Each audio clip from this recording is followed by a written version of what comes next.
하나님께서는 이스라엘 백성을 애굽에서 건지시고자 계획을 하셨어요. 그래 그 계획을 이루기 위해 모세를 준비하셨고 모세에게 능력을 줘가지고 바로 앞에 가서 10가지 이적을 행하게 했습니다. 이 이적을 통해서 하나님은 이스라엘 백성의 하나님이 참 하나님이심을 바로 왕에게 전하고, 그리고 모세를 통해 이스라엘 백성을 구원하시는 그런 위대한 하나님이심을 드러내고, 하나님은 결코 약한 분이 아니라 강하신 분이다, 응답하시는 살아계신 하나님이다, 이거를 하나님이 드러내신 거예요. 오늘 여러분에게 이 하나님이 드러나기를 축원합니다. 오늘 출애굽 사건의 의미 첫 번째는 뭐냐 하면 430년이 끝나는 날 애굽에서 이스라엘 백성이 나와요. 40절에 보니까 이스라엘 자손이 애굽에서 거주한 지 430년이라. 이것은 하나님의 말씀이 이루어졌다는 그런 뜻이에요. 이스라엘이 430년 만에 애굽에서 나오게 된 것은 이거는 우연한 결과가 아닌 것입니다. 하나님께서 따라합니다. 계획하시고 작정하시고 그대로 이루신 것이다. 하나님은 계획 없이 이루시는 일이 없어요. 작정하신 것을 포기하신 일이 절대 없습니다. 오늘 본문에 보니까 약속하신 대로 그랬어요. 이스라엘 백성이 430년 동안 애굽에서 종살이 하는데 때가 되어 약속하신 대로, 이게 어디서 나온 말씀일까? 여러분, 이 말씀은 바로 아브라함에게 주신 약속에서 찾을 수가 있어요. 창세기 15장 13절에 보면은요, 여호와께서 아브라함에게 말씀합니다. 너는, 아브라함 너는 반드시 기억해라. 내 자손이 이방에서 계기되어 그들을 섬길 것이다. 이 말은 내 자손이 애굽에서 종이 되어 그들을 섬길 것이다. 애굽은 너희 후손을 400년 동안 괴롭힐 것이다. 그들이 섬기는 나라를 내가 징벌할지며, 그러나 430년이 지나면 너희 자손을 괴롭히는 그들을 내가 징벌한다. 10가지 재앙으로 그들을 칠 것이며, 그 후에 내 자손이 애굽의 큰 재물을 끌고 큰 백성을 이루어 나올 것이다.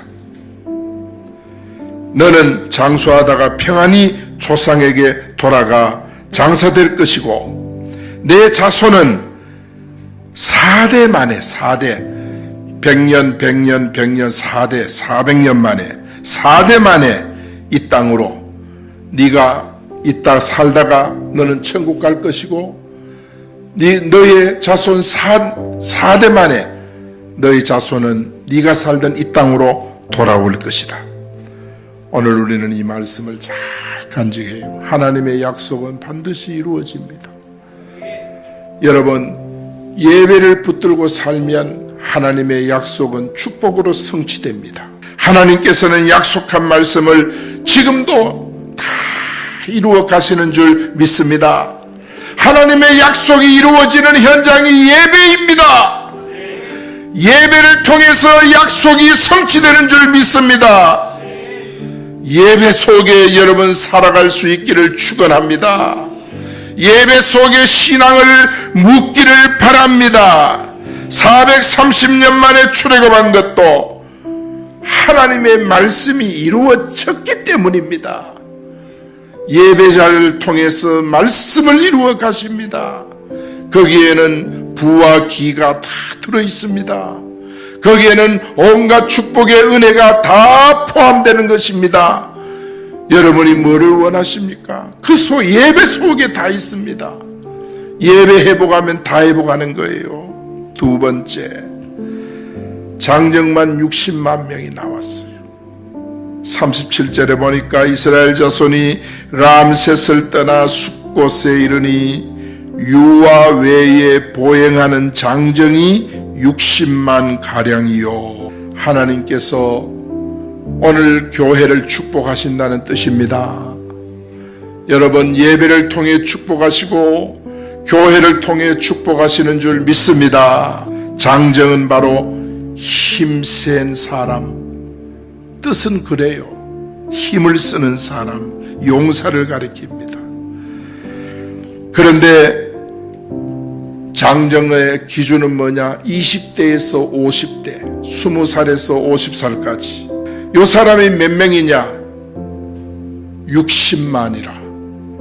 그러니까 0살에서 10살까지 아이가 몇 명이 19살까지 몇 명 되겠는가? 그 다음에 51살부터 100세까지 또 몇 명이 되겠는가? 숫자를 헤아릴 수 없어요. 사도행전 2장에 보면요, 성령 충만한 베드로가 설교를 한 후에 3,000명이 회개하고 돌아왔다 그랬어. 안진병이를 치유한 후에 말씀을 받고 믿는 남자만 약 5천에 달하더라. 사도행전 4장 4절에 보니까 말씀을 들은 사람 중에 믿는 자가 많으니 남자의 수가 약 5천이나 되더라고, 그렇게 말씀하고 있습니다. 사도행전 6장 7절에 보니까 교회 중직자를 세웠는데 어떤 일이 일어났는가 같이 읽어봅니다. 시작. 하나님의 말씀이 점점 왕성하여 예루살렘에 있는 제자의 수가 더 심히 많아지고 허다한 제사장의 무리도 이 도에 복종하니라. 이것이 우리 진천교회의 모습이 될 것입니다. 진천교회의 미래가 될 것입니다. 출애굽 당시에 이스라엘의 번성, 이것은 하나님께서 아브라함에게 주신 약속 때문입니다. 그래서 초대교회가 그 고난 속에서도 그토록 번성한 이유가 어디 있느냐? 두 가지, 예배와 교회입니다. 예배를 타고 가면 축복이, 응답이 오고 교회와 함께하면 축복이 옵니다. 세 번째, 수많은 잡족이 이스라엘과 함께 돌아왔습니다. 38절 같이 읽어봅니다. 시작. 수많은 잡족과 양과 소와 심히 많은 가축이 그들과 함께하였으며. 수많은 잡족이 돌아왔다는 것이 뭐요? 이방인들도 구원을 받았다 이 뜻입니다. 유대인이 아닌 애굽인도 구원을 받았고, 그리고 노예들도 이 유대인과 함께 복음을 받고 구원을 받 출애굽을 했다 그 뜻입니다. 여러분, 우리는 출애굽 당시 12지파 후손들만 출애굽했다고 우리는 생각하기 쉽습니다. 그러나 애굽 사람들 중에, 그들 중에 섞여 있는 노예나 종들 중에 살아계신 하나님을 유대인들을 통해서 깨달은 그런 잡족들이 있는 거예요.